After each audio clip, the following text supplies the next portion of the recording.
Jacob Reynolds had built his car dealership from the ground up. What began as a small family-run business had transformed into a chain of luxury dealerships scattered across the state. However, despite all the success, Jacob never lost sight of what made his company flourish: honesty, integrity, and respect for customers.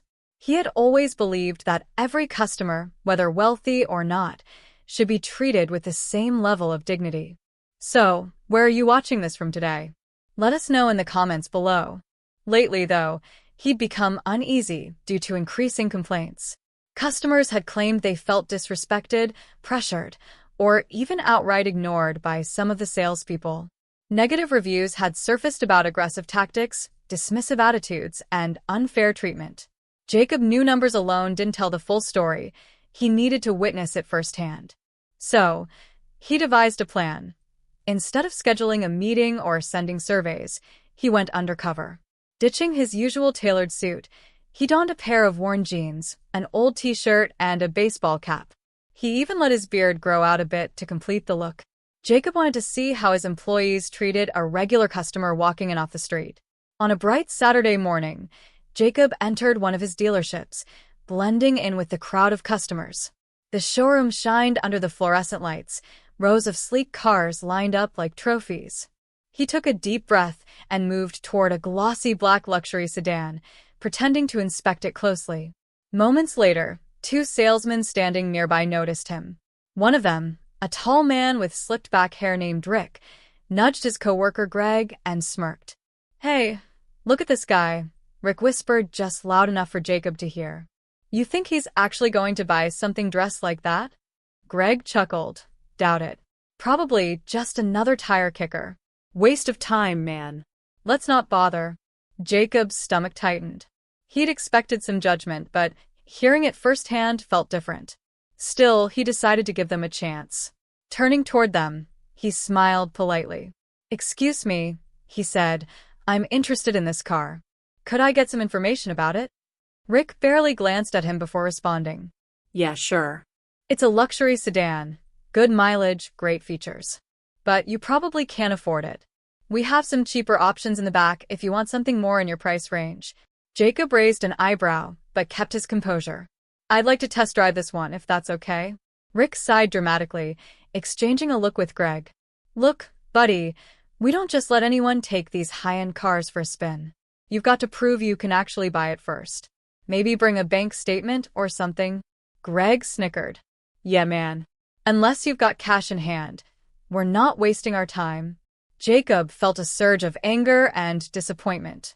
These men weren't just rude. They were actively pushing customers away based solely on their appearance. He wondered how many potential buyers had been treated the same way and simply walked out. Still playing along, Jacob nodded. I see. "Well, what if I actually wanted to buy the car today?" Rick laughed. "Yeah, sure, and I want to be a millionaire." "Look, man, we're busy. If you're not serious, maybe check out the used lot down the road."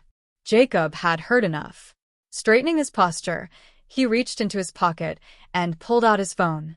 With a few taps, he sent a message to the dealership's general manager, who was in the back office. A minute later, the dealership door swung open, and Michael, the general manager, hurried in, looking concerned. His eyes scanned the showroom until he spotted Jacob. As soon as he recognized him, his face turned pale. "Mr. Reynolds," Michael blurted out. Rick and Greg froze, their faces draining of color. "Mr. Reynolds?" Rick stammered, looking between Jacob and Michael. Jacob crossed his arms. "That's right. And I just had the worst customer experience of my life at my own dealership." The showroom fell silent. Other salespeople stopped what they were doing, sensing the tension. Greg swallowed hard, his earlier confidence now gone. "Sir, we didn't realize." Rick started, but Jacob cut him off. "That's the problem," Jacob said firmly. "You didn't realize who I was, so you assumed I wasn't worth your time. You judged me by my appearance, just like you've probably done to dozens of other customers. Customers who deserve respect, whether they're buying a luxury car or just browsing." Michael cleared his throat. "Mr. Reynolds, I assure you, this is not how we train our staff." "Then why is it happening?" Jacob asked sharply. This dealership was built on integrity, but these two just made it clear they only care about a customer's wallet. That is not the kind of business I run. Greg and Rick stood frozen, realizing their jobs were slipping away before their eyes. Jacob turned to Michael. I want them gone, effective immediately. Of course, sir, Michael said without hesitation. Rick and Greg opened their mouths to protest, but the damage had been done. Security was already stepping forward to escort them out.